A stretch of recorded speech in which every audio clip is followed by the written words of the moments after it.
I want to invite Ofri Reiner to speak and share.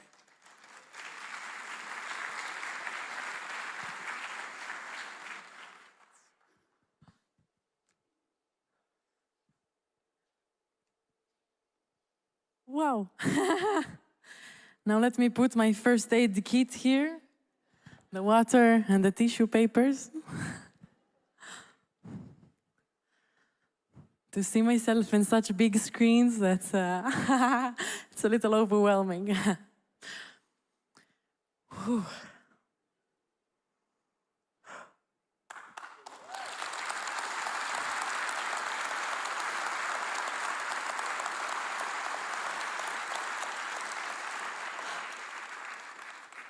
Thank you all for being here.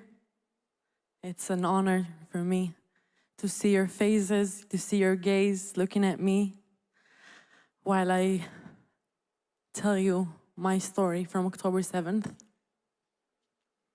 Let me begin. My name is Ofri Reiner. I'm 21 years old. I'm from Haifa, Israel.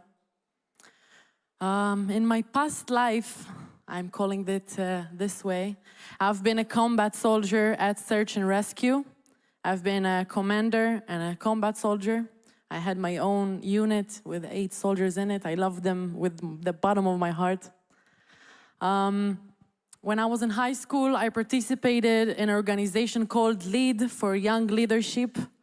When I was 14 and when I was 17, I participated in an organization called Seeds of Peace.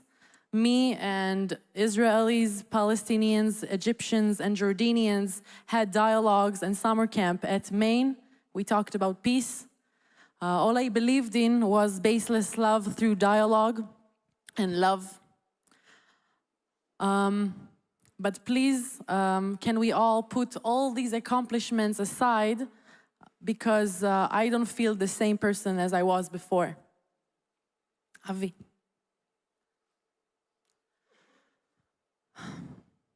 Before I'll begin, let me do some few disclaimers.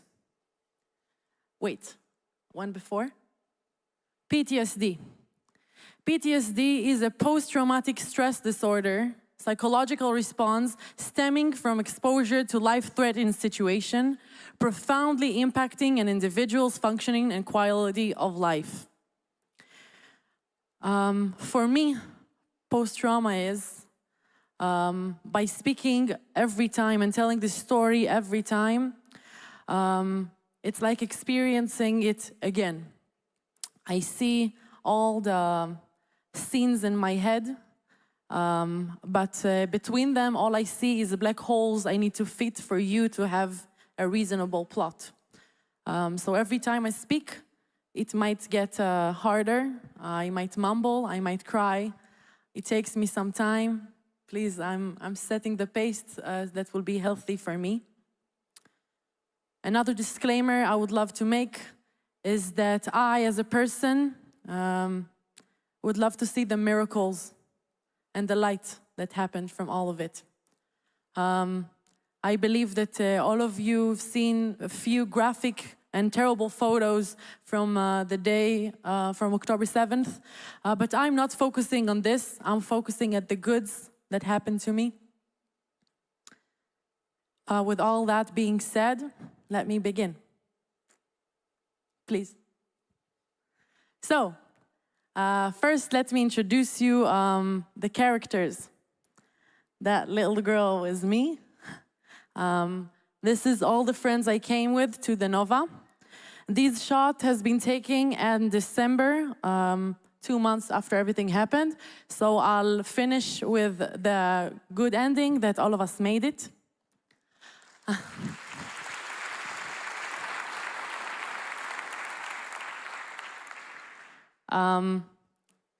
This is Nastya, a good friend of mine from years ago. And this is Timo. All the 3 of us know each other. I went with Timo and Nastya to my first trance party. The Nova was my 3rd trance party. I was very new to this kind of events. You probably ask why especially the Nova. I had a crush on this guy. I had a crush on Timo. What can I say? He said, Yalla, the Nova is a good party, we should come. I paid 400 shekels for this event, so I must come. Aviad and Yael are two friends of his. I knew him only at the same day. But after this kind of event, I feel like my life is theirs, and we are friends for life now. Whew. So, we came to the party from Haifa to Re'im. It's 2 hours and a half flight, 2 hours and a half of drive from the north to the south. We were very excited. I bought tickets 2 months from before. I got my hair tinselled. I bought my clothes from Shein 2 months from before. I was very ready for this kind of event, and I was very excited to it. We came to the party. It was one of the biggest trans parties that ever happened in Israel. There were 3,000 people there participating in this event. All the people were colorful and happy and smiling. I, as a person, I found my way of healing myself in dancing. When we were all standing right next to the DJ, holding the fence, jumping as high as we can, just to express all the emotions we have and to put all the energy we want out.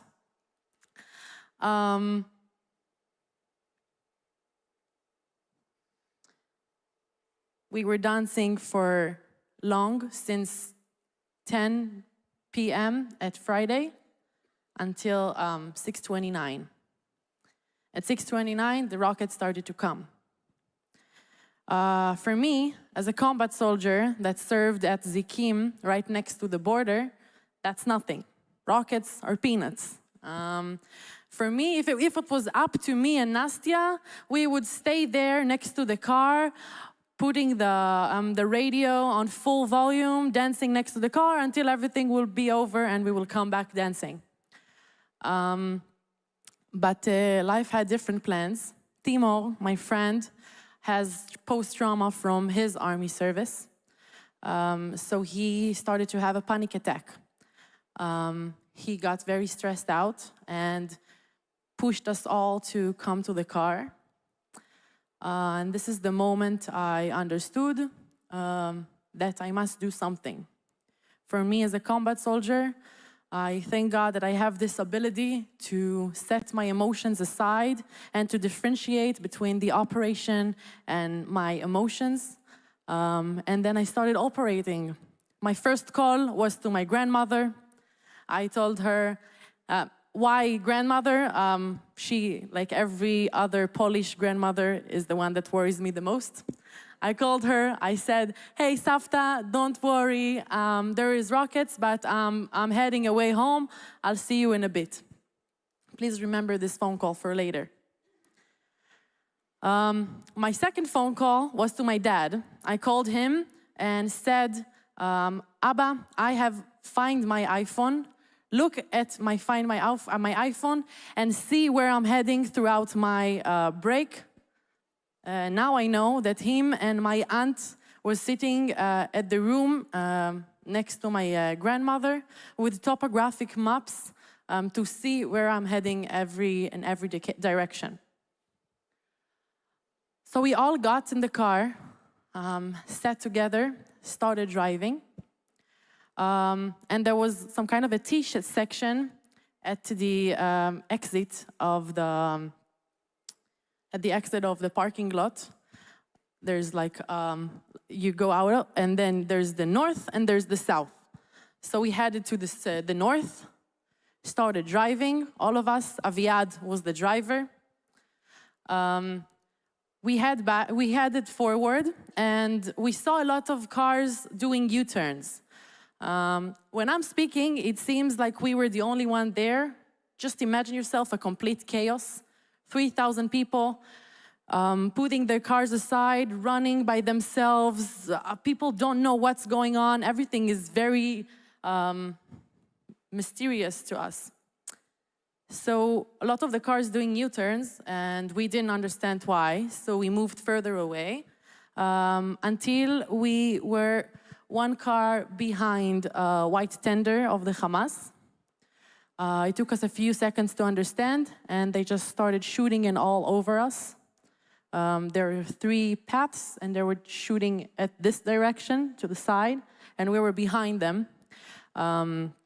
So this is the time when Aviad took the risk and did like an amazing U-turn. We hit a different car, and we kept driving. Just imagine yourself, just like GTA, okay? You just do a complete U-turn. You hit one car, and then you keep driving.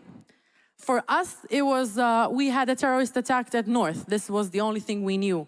We didn't get any information about what's going on in the country.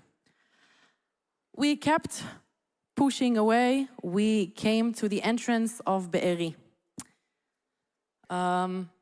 We stopped next to the entrance of Be'eri because there was a civilian's car that stayed there. We came close to them, asking, hi, how are you? Is everything okay? And the driver was looking at us, saying, hi, brother, how are you? Do you remember the car accident you did in the north? That was me. Can we exchange details? All of us, all the girls at the back seat, yelling at him, do you think it's the right time to ask for details? Don't you understand what's going on? That complete ignorance is very typical for this type of the times. And our driver, Aviad, convinced, and they exchanged details. It took some time. But in that time that we delayed to enter to Be'eri, a car came right out of Be'eri and told us not to come because there are terrorists in Be'eri. If you know, this kibbutz was almost demolished. I'm not sure if I would enter to Be'eri, if I would stand here today. So this is one of the biggest miracles that I see in my life. When we understood that we have nowhere to go, not to the north, not to the south, we headed back to the parking lot. We came back to the parking lot, and imagine yourself just a narrow road with a lot of small stones, and a lot of cars and the sides of all of it. People are running away. Nobody knows what's going on. And through this narrow road, on the one side, you'd see like a downhill and an uphill for a forest with a lot of big, narrow, and tall trees with a lot of leaves in it, which means that when you look further away, you don't see what's going on up. And on the other side, you'd see a huge potato field with soft soil ready to be seeded that goes like this, right for the season. And all this big potato field is surrounded by fields, a lot of fields and pardesim. We moved very slowly. There was a traffic jam at the entrance of the parking lot. And me and Nastya, our best coping mechanism was laughter. We had the worst jokes ever. We had such terrible jokes, like any other good Jew. This is how we filled up the void, so we will not feel anxious. So we just kept making jokes all the time, because this is how we could manage. And me, from anxiousness, like every other girl, I had to pee. I had to pee. So I took Nastya by the hand. I told her, Nastya, I need to go pee-pee. Come on, let's go. Took her by the hand. We went outside. We went to the forest. We went on the downhill. There were 3 people hiding next to me. When I say it now, it looks abnormal, but then it was normal. There were 3 people hiding there. And it took me some time, like, to think with myself, should I pee here? It's very uncomfortable. They see me. What should I do? And while I was thinking to myself, being embarrassed, terrorists from the uphill started shooting at us from meters away. They were aiming right towards us. And when we figured that out, we just glide on the downhill, went to the car.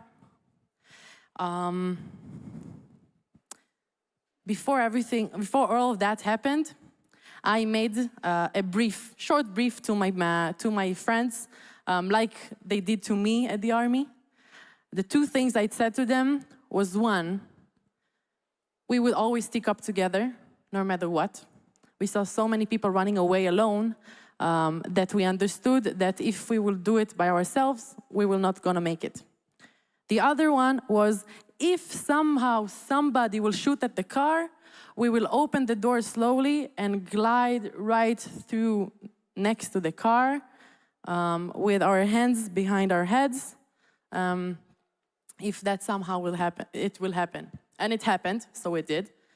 So all of us opened the doors and stayed there for a few minutes. And when the shootings started to come down, we came back to the car. Aviad tried to move through the potato fields. Wait a second.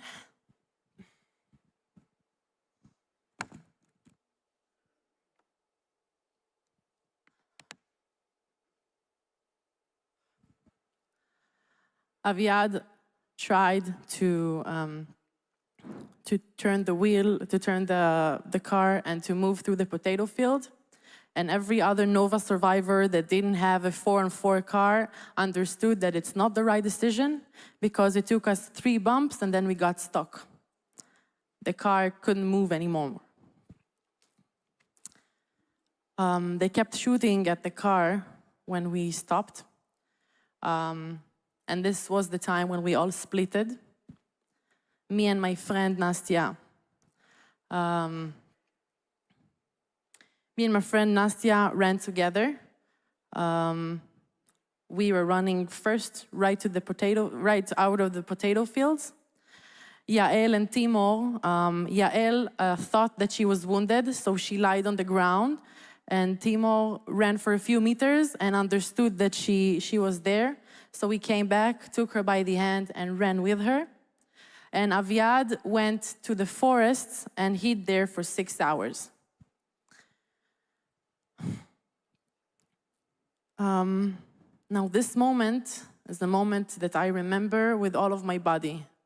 When I tell you the story, I feel so detached from what I'm telling you, so it feels like it's a completely different person.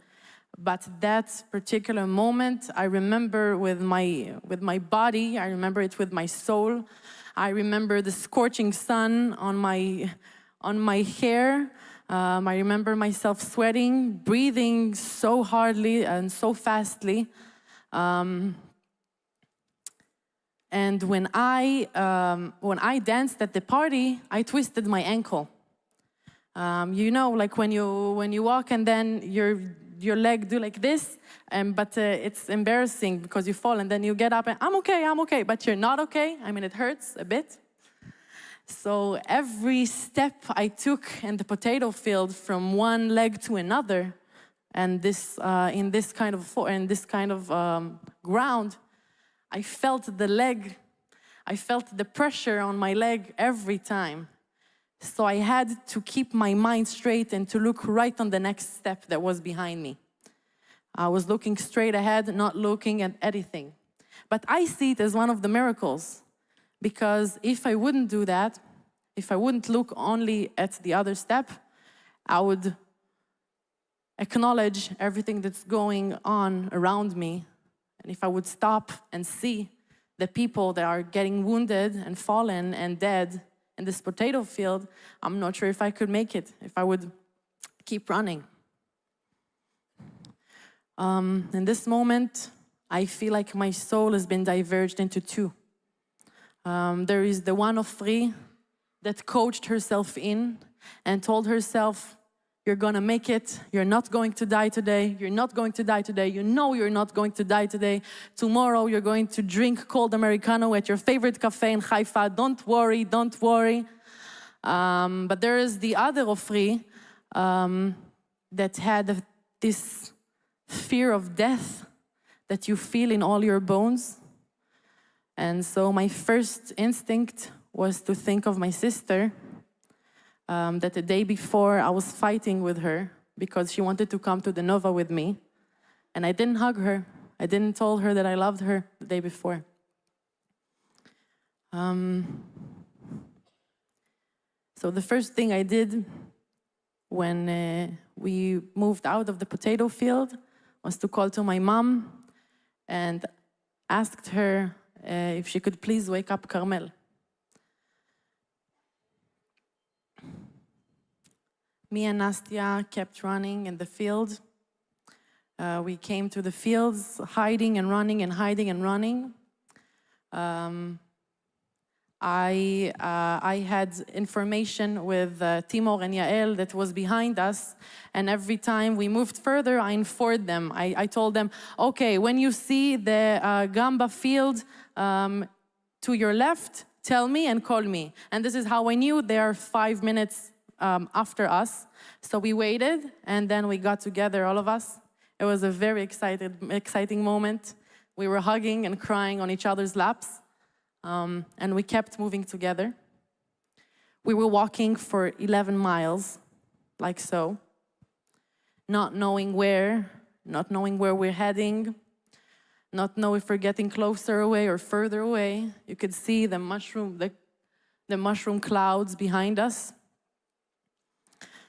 The scorching sun was on our faces, and from fear of death, the heat strokes, we were drinking we were drinking alcohol at the party.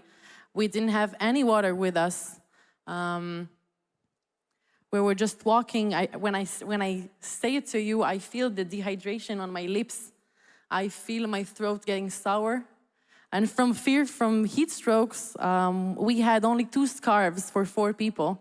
So we walked with 1 scarf on both of us, holding hands. This is how we walked for 11 miles. We were looking for water everywhere.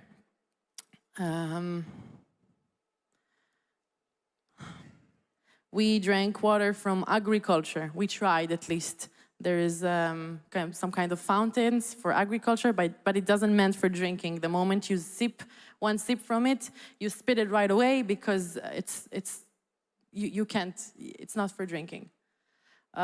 So we were looking for water, exhausted.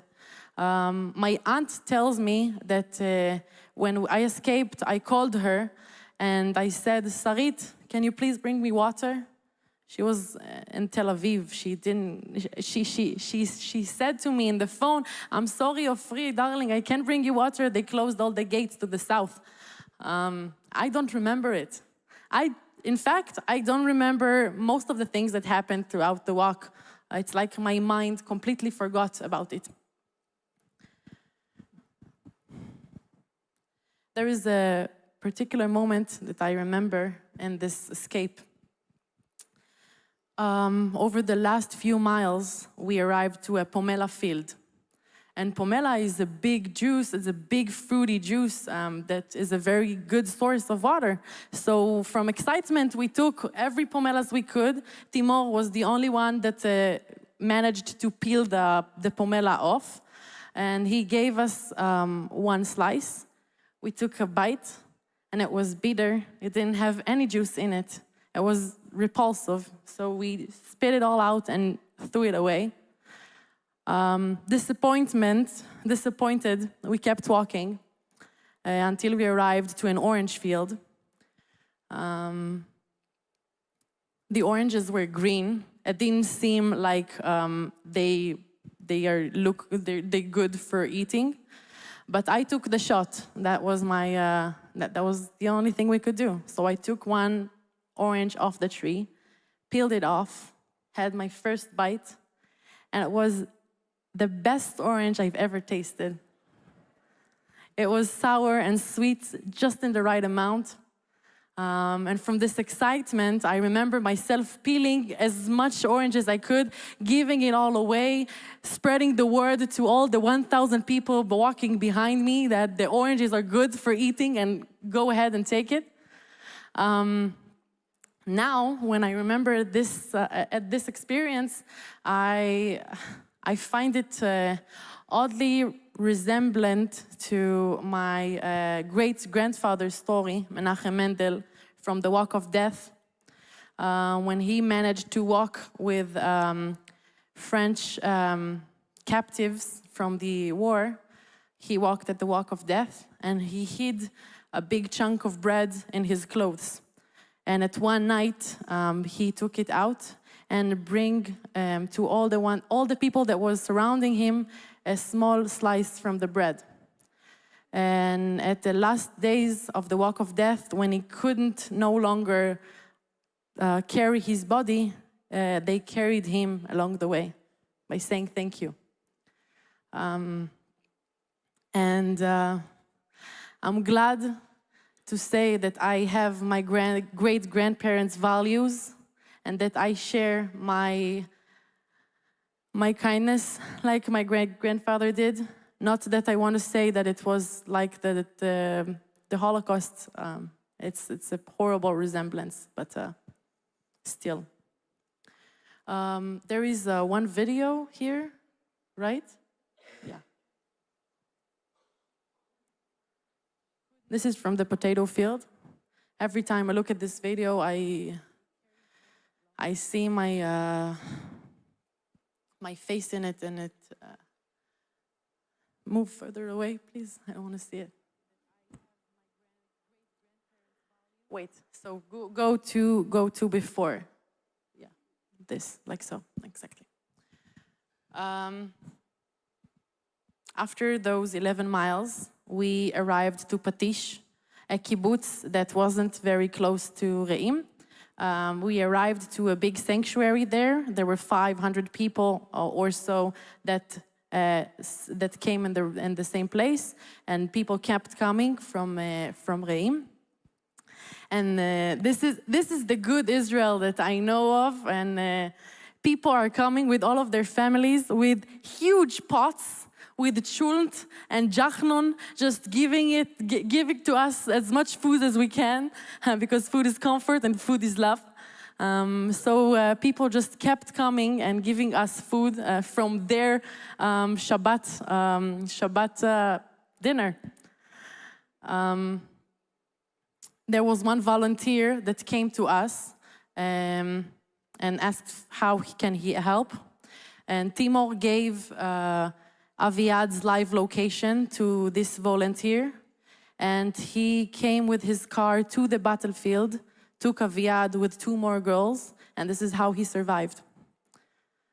This is all civilians, all of this, only civilians. The police and the army wasn't even there yet. There was rumors that the terrorists are starting to come to Patish. We had some few sirens coming up. And this is on the time we understood that we must go north as fast as we can. There is a volunteers bus that came and said, this is for Be'er Sheva. And we all jumped right in. We checked that all the people that we know are in the same bus. We were sitting in the bus, 70 people pushing, standing together. I sat next to Nastya. People were shouting names, were crying, recruiting WhatsApp groups to find people they don't find.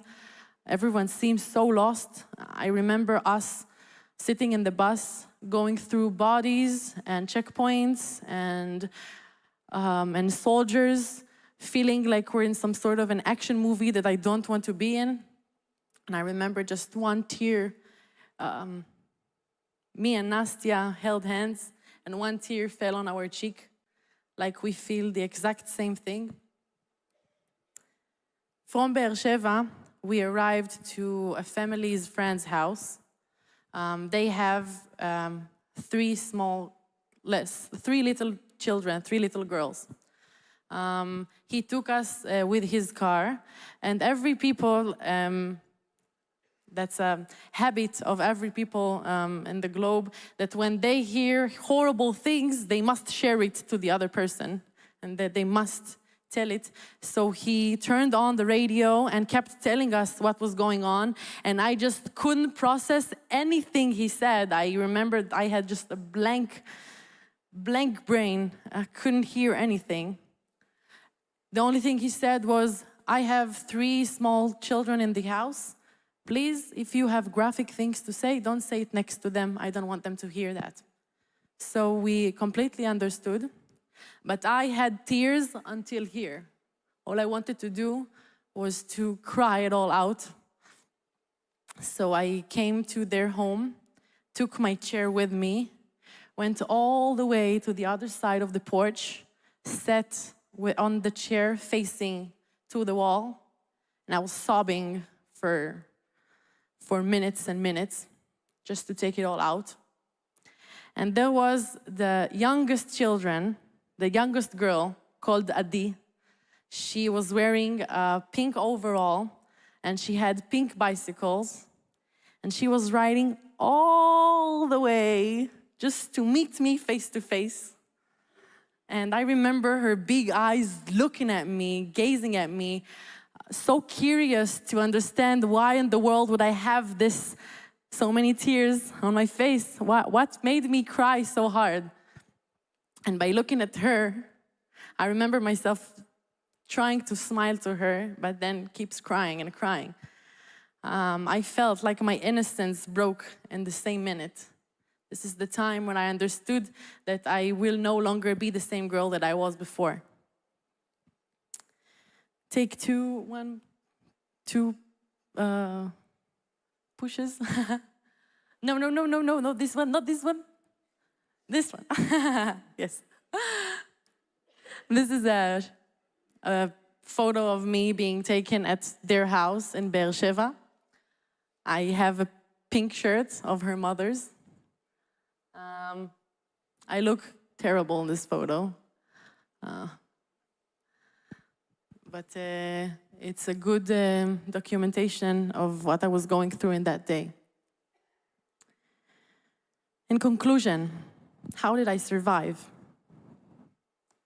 There was the miracles, the small to big miracles that led me up to here. I don't know how to call them but miracles, because it feels like the moment I understood that there was no address and no name on any bullet of the terrorists, and everything was so coincidental that I'm standing here, I started to believe in miracles.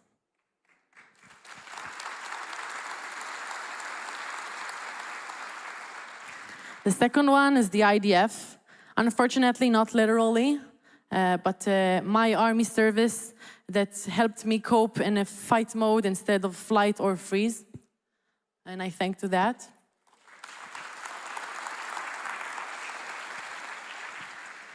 And the third one, and the most important one for me, is friendship. In Hebrew, we call it achva, which is a lot more. I wish there was a better word to describe it, but achva means that my faith is strong upon their faith, and my life depends on theirs. And we have such a strong connection that nothing can tear us apart. If I wouldn't make it, they wouldn't make it, and if they wouldn't make it, I wouldn't make it. This needs the loudest.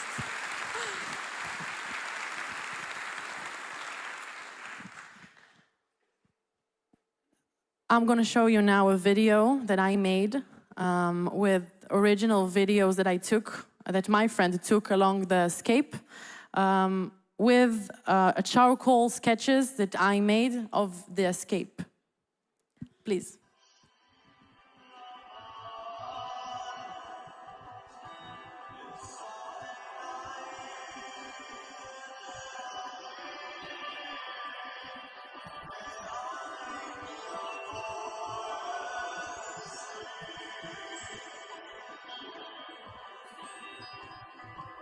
עכשיו, המחסלת של מאור לא תחזור אליו יותר. היא לא תחזור. היא לא תחזור.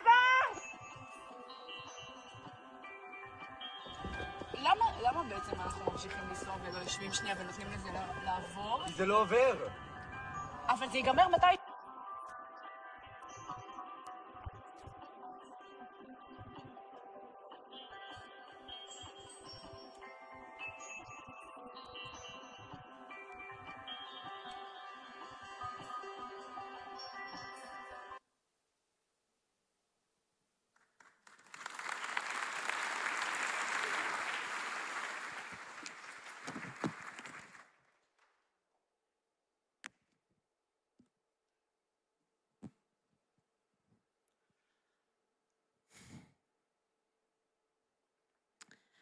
My parents got divorced when I was 7. My dad, Shlomi, married Flor the gun, the wife. I have a small sister, as you heard. Her name is Carmel. And Flor has 2 twin brothers, Omer and Shalev. Since I was 7, we were one family. Every vacation, every holiday, every dinner, we did together. We are so similar in the ages. I'm 21, my sister's 19, they're 20. So we were like the Fantastic Four. When I arrived home at around 6 p.m., I came to the warm embrace of my sister, telling me that my brother Shalev is missing.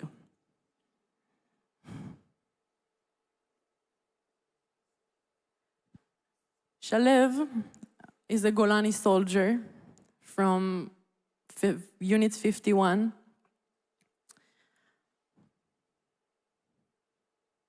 He died that day.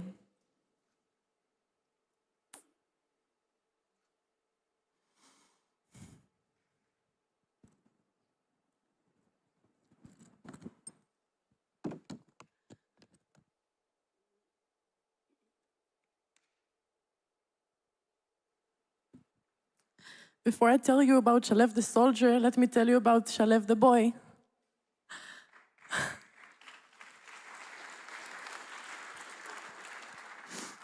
Shalev was the cutest boy on earth, and he knew that he was pretty, and he knew that everybody loves him, so he made a lot of jokes.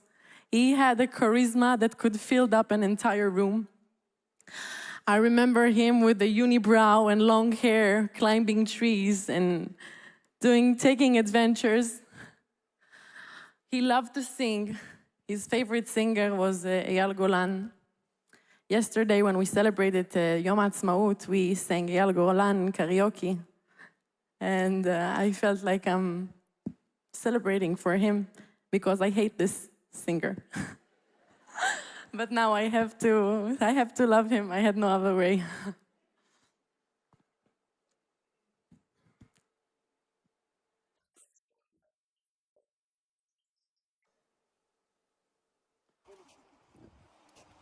שלב, מה יש לך להגיד? תגיד משהו. אבא שלך נתן לי סדיסט.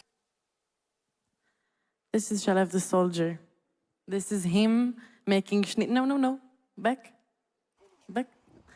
This is Shalev making schnitzels. תגיד משהו. This is Shalev at the end of his training. He was walking for 20 miles with all of his army stuff on him. His parents escorted him on the last mile. And his mom asked him in the video, what does he have to say? And he says that he wants to sleep. This is what he said. Shalev was the best soldier in their unit. This is why he became Kashar Mempe, which means that he was in charge for the great commanders of the unit, walkie-talkie. I mean, he was walking with the great commander to everywhere, every mission that he has, and he helped him out. Shalev wanted to be in Golani so badly, like his father did, like his uncle did. He wanted to keep the family heritage so badly, no matter how much his mother begged him or how much he wanted or how much she wanted. And he had all the brains in the world to be in Modi'in or to be in any other unit. He wanted to be in Golani no matter what. He always said that when you do something, you do it with full heart. So he did. One sentence that Shalev said was, I am willing to sacrifice my life for you to live better ones. אני מוכן להקריב את החיים שלי בשביל שאתם תחיו חיים טובים יותר. He said it to his mom at July at the same year. He loved his country so badly that every time that he sang Hatikva, he would cry.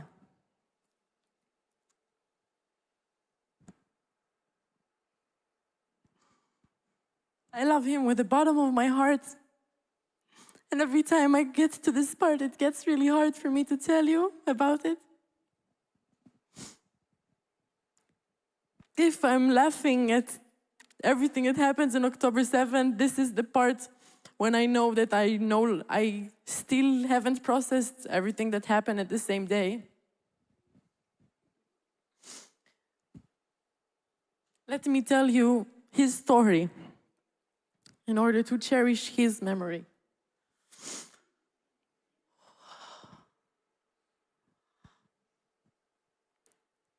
Shalev was heading along with his great commander, Omer Wolf, another soldier named Maru Alem, and the driver, Itai Zarbiv, all the 4 of them in one car from the small base where the camera is, and wait all the way on the border since 5:30 a.m.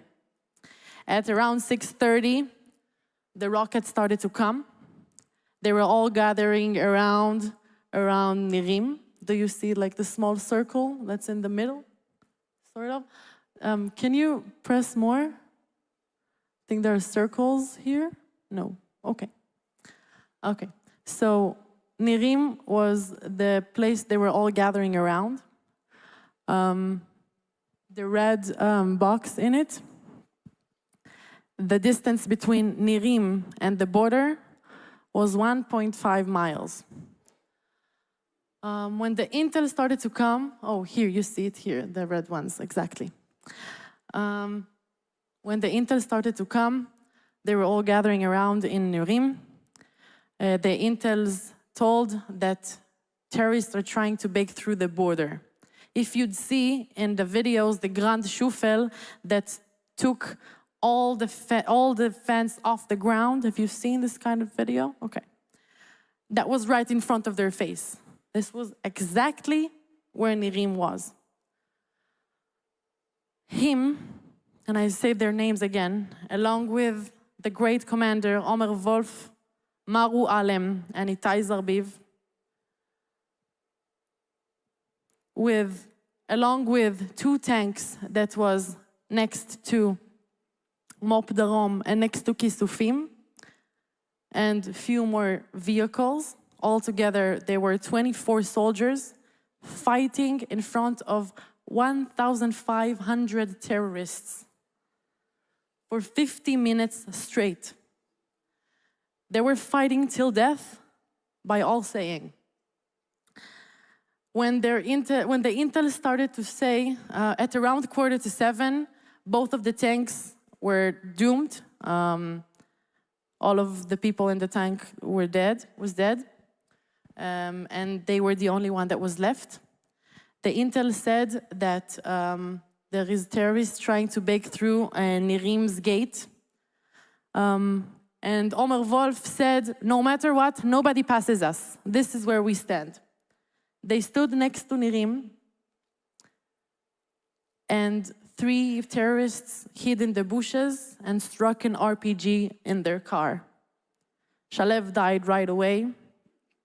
Omer Wolf and Maru Alem both managed to escape from the car 10 meters away.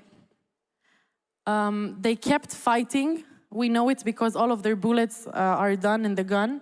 They kept fighting and were shot and dead 10 meters away from the car.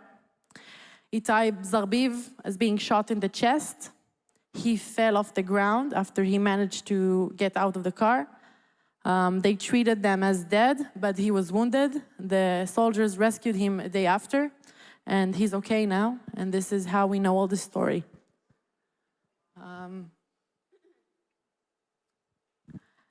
Please return to the circles. At 7:18 a.m., Shalev died. At 7:18, I was in the blue circle in Reim, 6.5 miles away from him, which means that Shalev physically and mentally saved my life.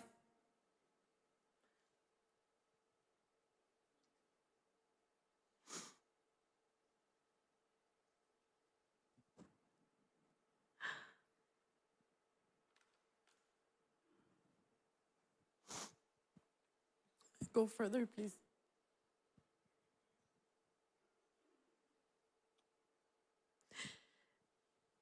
Shiva is when Jews honor the death and mourn for 7 days at home. After 7 days, they come back to the grave and see the grave. And after 30 days, we put the big stone with his name on it. All the dates got together so coincidentally crazy because October 7th was the day that I survived the Nova and Shalev died. The end of the Shiva was my sister's birthday. And after 30 days, when he came back to his grave to see the stone, it was him and his twin brother's birthday. But the Shiva didn't took 1 week, it took 2 weeks. Because it took 1.5 weeks to bury his body. Him, along with 900 other burned, unidentified bodies, were staying at Shura Center, the center of the deaths. And every day they told us, tomorrow, tomorrow, tomorrow. And we stayed anxious, not knowing what's going on. So we had Shiva for 2 weeks. I came back from the Nova straight to the Shiva. The death lingered in my house for 2 weeks.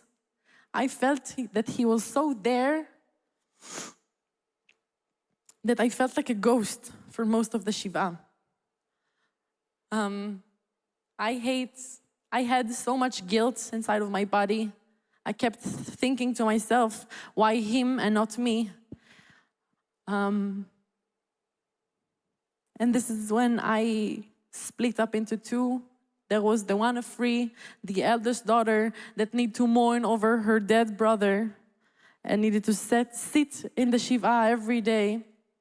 And there was the little girl that just got her life back. And all she wanted to do was to dance, was to be happy, was to explore the world, because I got my life as a present now and I want to do something with it. And I felt so much guilt over this part of me and this part of me. And this battle inside of me, I kept feeling like when happiness and grief are all together, the grief is always more, the grief will always stand out. So I didn't give room for my story. I didn't give room to what I was experiencing.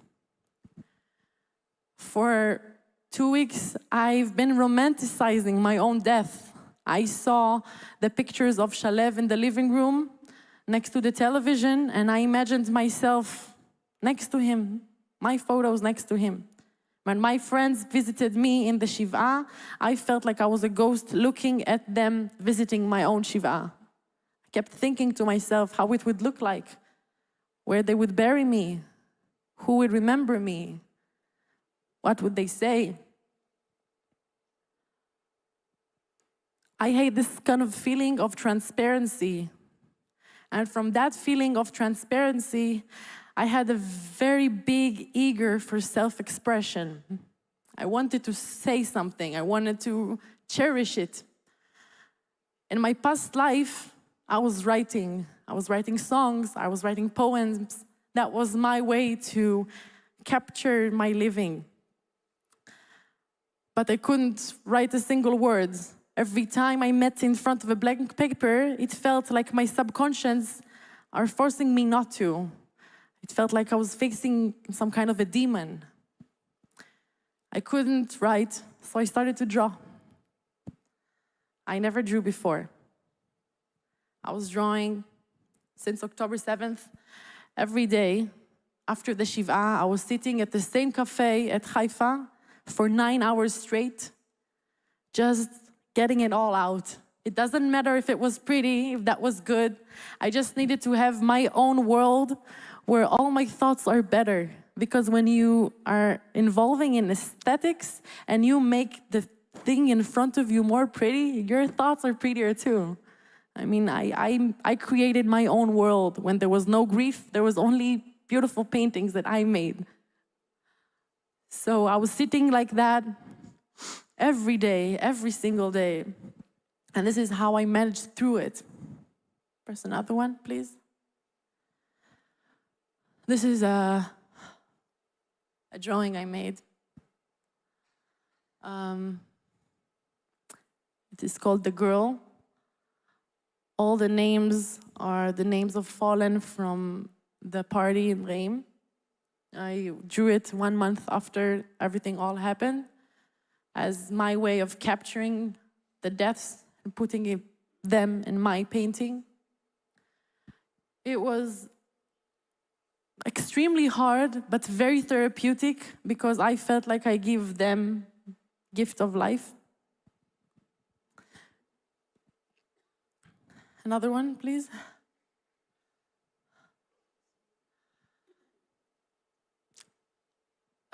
Another one, please. No, then come back. Back, this. Before I'll show you all my pretty paintings, let me tell you about post-traumatic growth. Post-traumatic growth is a positive psychological change. It involves finding new meanings, personal strength, resilience, and a sense of purpose, leading to a more enriched and fulfilling life despite the adversity endured.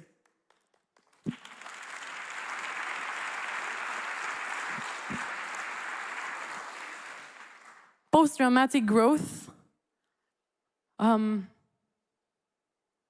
Post-trauma takes all the thing you know about yourself away from you. I couldn't answer the simple question of who am I, what do I love, what characterizes me, what do I want to do with my life, how do I see myself in the next hour, in the next day, in the next year. Everything vanished. And from that uncertainty, that could be a terrible thing. I made it as a good thing. Because if I don't know anything about myself, why would I make new things up? I mean, I want to do surfing. I want to try surfing. Let's try surfing. I want to do macrame. Let's do macrame. I mean, I'm alive. As long as I'm alive, I have this opportunity. I can do this every day. I can find new things about myself every single day. So I kept doing it day and day. I kept colorizing my life. I kept painting, discovering new skills about myself because our soul is endless. And as long as you keep exploring and you're in this unknowing state of mind, you find out that you know a lot more than you think. Come back to the pictures, please. This is no. You were there. This one. This is a picture that is called Rebirth, Tkuma in Hebrew. It appeared in a gallery in Jaffa. For me, it looks exactly like how we hid in the car. In fact, it was my friend fixing the car. I filmed this because it looked cute, but he kept saying how much pressure he has on his chest and how uncomfortable it is.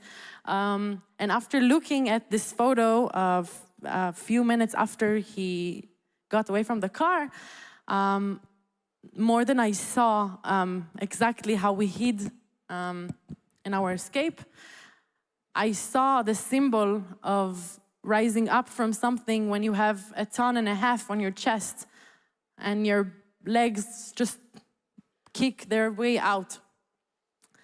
And if you'd see next to the mirror, the small orange that I made there. First, another one, please. Oranges began to appear everywhere. They just, every milestone in my life, including this, I'm in Orange County, for real. I didn't make this up. Including this, every milestone, I looked to the other side and I saw an orange tree. I saw oranges everywhere. They became a signal of hope for me. They became something that I can rely on, that I can look at it. And that photo, that picture that I took, that drawing that I made was my transition from charcoal, black and white, into color. That was the first time I started colorize my life.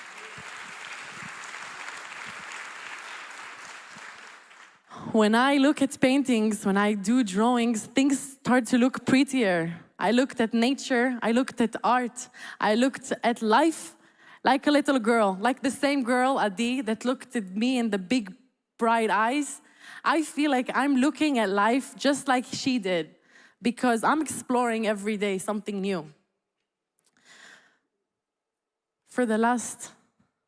Lastly, let me quote from Viktor Frankl, a Holocaust survivor and a psychologist, saying, "The way in which a man accepts his fate and all the suffering it entails, the way in which he takes up his cross, gives him ample opportunity, even under the most difficult circumstances, to add a deeper meaning to his life." I am choosing to look at the ashes I was coming from and rise up from it every day. I know that I will hold this cross on my body and I will endure this pain throughout my entire life, and it will take me a lifetime to heal from it. I know that life is a journey. It's gonna be hard, it's gonna be devastating, it's gonna be breathtaking, but that's my purpose. Every day, I don't need to see life and ask for meaning, because life gives me their meaning every day and I need to discover it. And now, by standing in front of you, bringing the name of my brother Shalev Dagan, the name of myself, Ofri Reiner, the name of my country, Israel, it feels like I'm doing something good. I'm giving purpose to my life.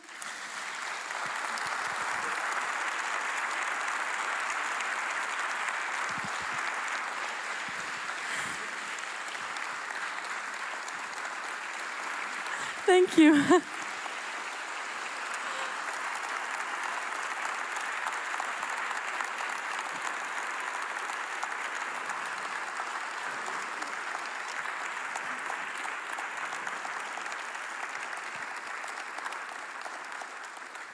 Your warm embrace means the world to me, so thank you very much.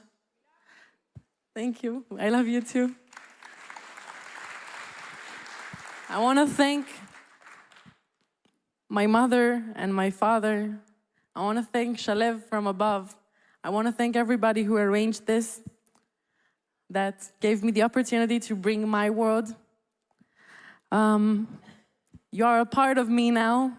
I feel like you know me, but I don't know you. And it's kind of an odd feeling. But if you want to reach out to engage, please do. This is my Instagram. If few of you use Instagram, if don't, your children probably do.